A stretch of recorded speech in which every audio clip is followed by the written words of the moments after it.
Ça y est, il est temps de tout annoncer ce qui se passe avec Canon. Tu as pu voir 2021, 2022, j'ai fait beaucoup de projets avec eux. Et ça y est, je peux l'annoncer, je suis officiellement ambassadeur pour la marque Canon. Et donc dans cette vidéo, je vais te montrer un petit peu tout le matériel que j'avais avant, tout le matériel que j'ai maintenant aussi avec tout ce programme, et aussi quelque chose de très particulier que je te réserve pour la fin de la vidéo, qui se cache dans cette boîte parce que c'était un rêve pour moi. Et ça y est, je l'ai enfin obtenu.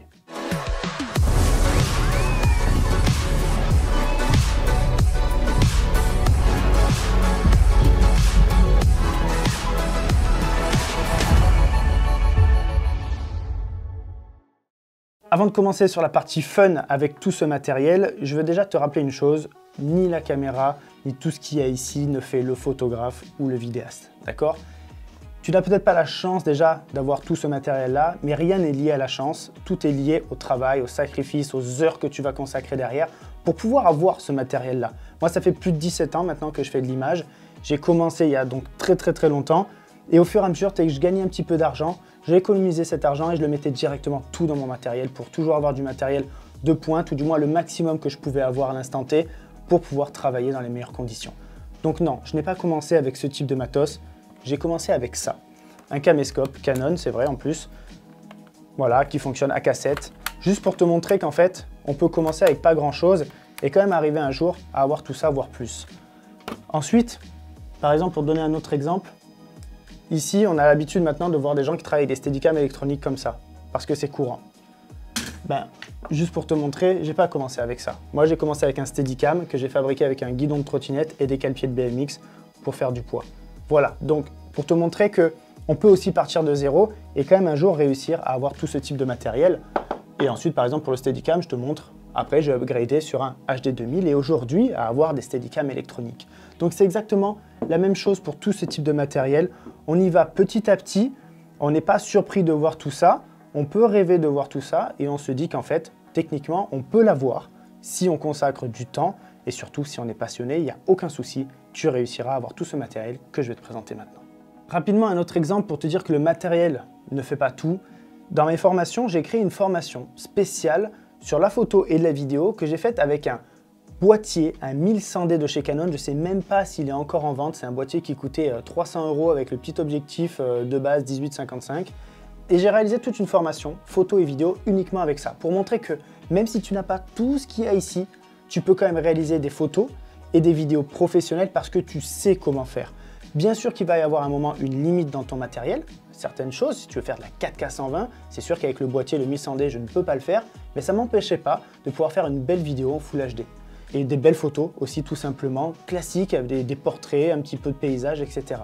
Donc encore une fois, le matériel n'est jamais un frein et ça, il faut vraiment le garder en tête. Souvent, il y a des personnes déjà qui achètent du matériel et qui changent souvent, parce qu'il y a toujours quelque chose de nouveau qui sort. Moi, c'est vrai que j'ai acheté le 1DX Mark II, alors c'est le boîtier qui est en train de filmer maintenant, mais je peux te montrer à quoi il ressemble. Et dès sa sortie, je l'ai utilisé jusqu'à aujourd'hui. Donc ça fait des années et des années que j'ai ce boîtier et je l'ai clairement fait tirer. Alors c'est vrai que pendant plusieurs années aussi, j'avais l'espoir que Canon me donne un nouveau boîtier, donc c'est peut-être pour ça que j'ai pas investi dans quelque chose d'autre. Mais je l'ai vraiment fait tirer parce que c'était un boîtier avec lequel je pouvais absolument tout faire. Et petit à petit, j'ai acheté des objectifs et donc j'ai réussi à avoir un pack d'objectifs EF qui va donc sur le Canon 1DX Mark II. Et maintenant, Canon m'a fait rentrer dans leur programme et grâce à eux, j'ai pu avoir en gratuité un Canon EOS R3, donc un petit peu en avant-première parce qu'il n'y en a pas beaucoup qui sont en France, donc vraiment merci à eux, ils ont fait un gros boulot pour que je puisse l'avoir assez rapidement. Donc là, c'est en gros l'évolution de mon 1DX Mark II. Le gros avantage là-dedans, c'est que j'ai 30 images par seconde en rafale RAW, j'ai la 4K 120 avec du C-Log 3. J'ai envie de te dire que pour moi, c'est les deux choses absolument que j'avais besoin dans mon boîtier et qui vont me permettre de pouvoir réaliser tout ce dont j'ai envie. On est sur un boîtier tropicalisé, un boîtier qui est ultra robuste, qui est beaucoup plus léger que le 1DX Mark II. Donc ça, c'est vraiment pour moi la Rolls-Royce qu'il me fallait. Pourquoi pas un R5? Le R5 est plus petit. C'est l'ergonomie. Pour moi, c'est surtout l'ergonomie de ce boîtier-là. J'aime bien un peu le gros boîtier, l'avoir dans les mains. Pour la stabilité et tout, enfin pour tout, je préfère ça parce que pendant des années, j'ai utilisé un DX Mark II et que j'en étais ultra satisfait. Donc ça, j'adore.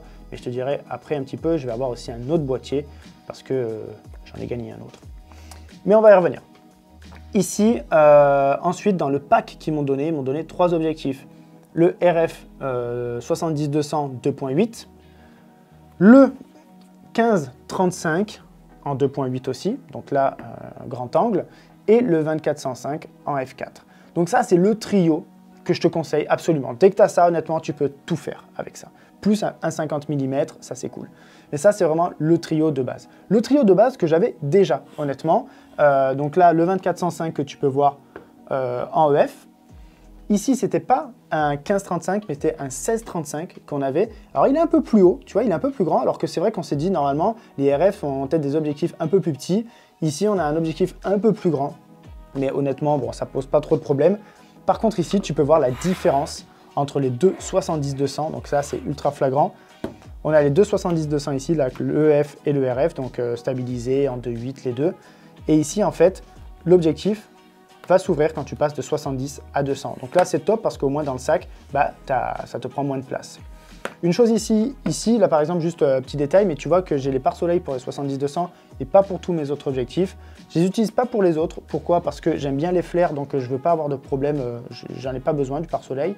Par contre ici, je vais les utiliser parfois parce que dans mes voyages, je filme souvent au 70-200. C'est un des objectifs que j'utilise le plus. Et quand il pleut un petit peu, j'utilise le pare-soleil pour pas avoir de gouttes d'eau dessus. Voilà pourquoi ici, je garde mes pare-soleil.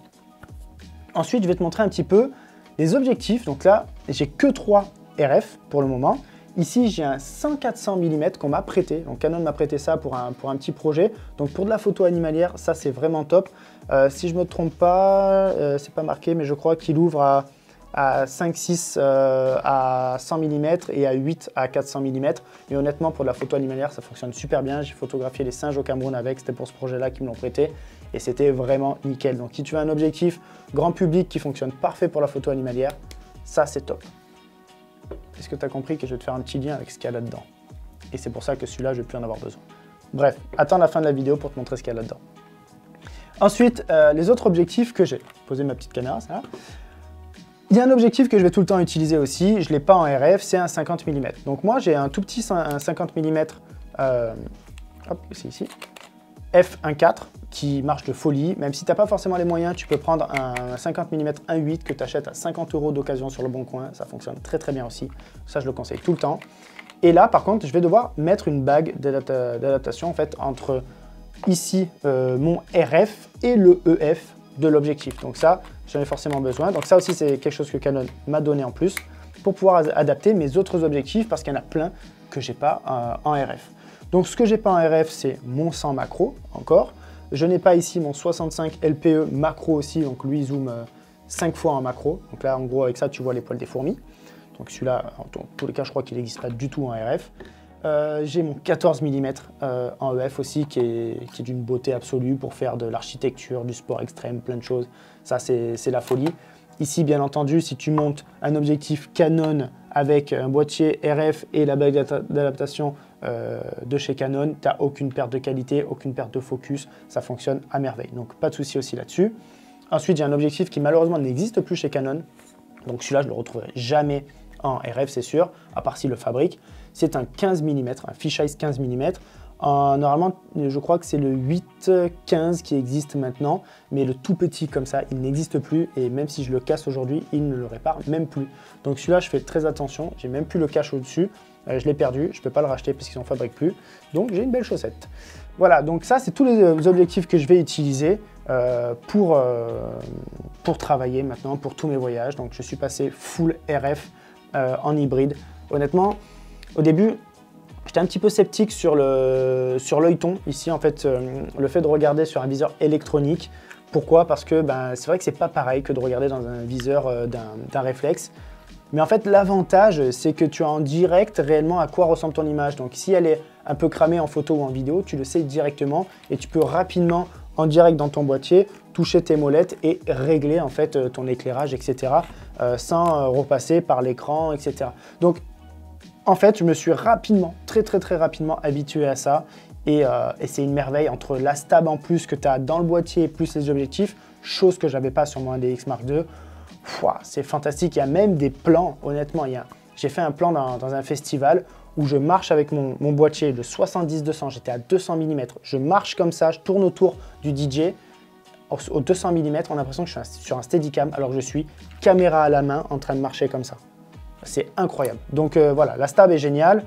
Petite chose ici, bon, il faut des cartes ultra rapides, tu veux faire la 4K 120, c'est des cartes qui coûtent un peu d'argent, honnêtement. Moi, j'ai deux 512 Go, puisque ça consomme vite aussi en C-Log 3 et 4K 120 C-Log 3. Tu en as pour 1000 €, deux cartes, si tu achètes deux cartes à 512 Go à peu près. Voilà, il faut savoir que derrière, c'est un peu de budget aussi. Mais voilà, en tout cas, énorme merci à Canon pour ce boîtier et ces trois objectifs-là, plus aussi ce qu'ils me prêtent pendant tous mes voyages. Ça y est, j'ai mis ma belle casquette Canon. Si tu as suivi un petit peu les aventures avec Canon, tu sais ce que c'est cette casquette-là. Je vais vite te remettre l'autre parce que elle est un peu pourrave quand même, ils le savent, il n'y a pas de souci. En fait, j'ai gagné le Canon Video Challenge. Donc c'était un concours vidéo, on devait réaliser un concours, du moins une vidéo en moins de 10 jours avec du matériel imposé, dont un Canon R5C ou aussi un Canon R6 et quelques objectifs, dont ceux-là. J'ai gagné ce projet-là et j'avais donc la possibilité de gagner 5000 € de matériel chez Canon. Et j'ai choisi, avec ces 5000 €, de l'utiliser pour un Canon R5C parce que j'ai été ultra satisfait et bluffé par la caméra. Le R5C par rapport au R5, qu'est-ce que c'est? Un R5, c'est un appareil photo qui fait de la vidéo. Le R5C, c'est une caméra qui fait de la photo. La différence qu'il y a dans le R5C, c'est qu'il y a une petite stabilisation en moins sur la partie photo. Honnêtement, déjà qu'il y a de la stabilisation sur les objectifs et tout, ça pose pas beaucoup de problèmes.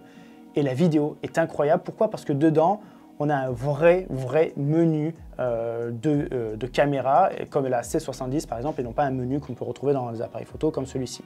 Donc on se retrouve avec une vraie caméra, avec des outils de vraie caméra à l'intérieur, et c'était fantastique. Et pour moi, je me suis dit, ça va être le deuxième boîtier parfait, parce que maintenant, comme je passe en RF totalement, je ne pouvais pas me permettre, par exemple, quand je pars en Safari, il me faut deux boîtiers, et je ne pouvais pas me permettre d'avoir un RF sur lequel je peux mettre que des objectifs RF pratiquement, soit avec la bague, et me mettre avec moi mon 1DX Mark II et reprendre aussi les mêmes objectifs, avoir 270-200, 2 16-35, etc.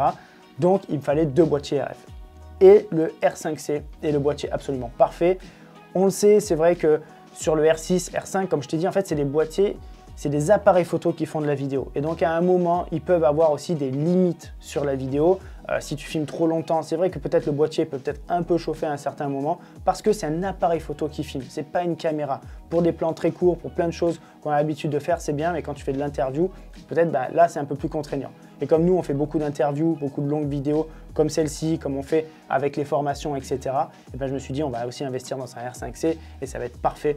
Et ici, pas de souci si tu prends un R5, un R6, on filme toute la formation déjà avec un R6, ça fonctionne à merveille, on a filmé plein d'interviews, etc. avec, ça fonctionne très bien aussi. Mais voilà, le R5C c'était le meilleur compromis, je ne l'ai pas à ce jour avec moi, j'attends qu'il me l'envoie et j'ai vraiment hâte. Allez, avant de finir cette vidéo avec ce qu'il y a là-dedans ici, je vais t'annoncer quelque chose d'assez cool. Je te donne rendez-vous du 6 au 9 octobre au Salon de la Photo. Pourquoi? Parce qu'avec toute mon équipe, on a pris un stand de 20 mètres carrés pour pouvoir te proposer plein de choses sur ma formation photo et vidéo. N'hésite pas aussi, tu as en description un lien pour pouvoir la découvrir. Elle est 100% finançable avec ton CPF. Plus de 3000 élèves aujourd'hui ont pris cette formation et en ont fait leur métier. Il y a des centaines d'élèves qui en ont fait leur métier, des gens qui ont fait une reconversion totale, des gens qui vivent de leur passion aujourd'hui et j'ai des retours fantastiques. Même si tu n'as jamais tenu une caméra dans ta main, tu peux apprendre depuis le début et tu peux apprendre dans tous les domaines les plus répandus. On a décidé de voyager aux quatre coins du monde et il y a plein d'autres formations qui arrivent. Donc je te laisse découvrir ça et je te donne donc rendez-vous au Salon de la Photo. Et il y a plein de choses aussi à gagner au Salon de la Photo. On va faire gagner des beaux lots tous les jours sur le stand avec des jeux. Ça va être vraiment très cool. Donc n'hésite pas à passer. Et surtout, si tu veux venir au Salon de la Photo, c'est gratuit pour toi parce que tu vas utiliser le code JCPierry22 ou le lien dans la description aussi qui va te permettre d'avoir une entrée gratuite pour toi, ta famille, tes amis, tout le monde. C'est illimité. Tu fais passer le lien à tout le monde. C'est gratuit. Grâce à ça, tu peux rentrer gratuitement au Salon de la Photo et venir nous voir. Bon, j'ai fait un peu de place parce qu'il y a un gros carton qui arrive. Il n'est pas très lourd. Ah mince, je crois qu'il sort même du cadre. Bon, je vais reculer un peu la caméra, je crois. Bon allez, c'est parti. Ça y est, j'ai enfin reçu mon rêve en photo, en vidéo. Il est là et il est temps de te le dévoiler. Go! Ouah. Ah, je suis excité là. Est-ce que tu as deviné ce qu'il y a là-dedans? Il y a 2 cartons, hein. Un tout petit et lui. Je vais déjà te dévoiler celui-là et peut-être que tu vas trouver l'autre. Un extender RF x2. À ton avis, qu'est-ce qu'il peut y avoir là-dedans? Donc ça te permet tout simplement de multiplier par 2 la focale de ton objectif. Si tu as un 100 mm, tu as un 200. Si tu as un 200, tu as un 400. Si tu as un 400, tu as un 800. On va voir ce qu'il y a là-dedans.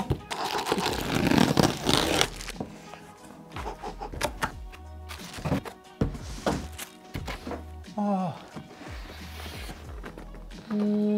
Ah. Attends.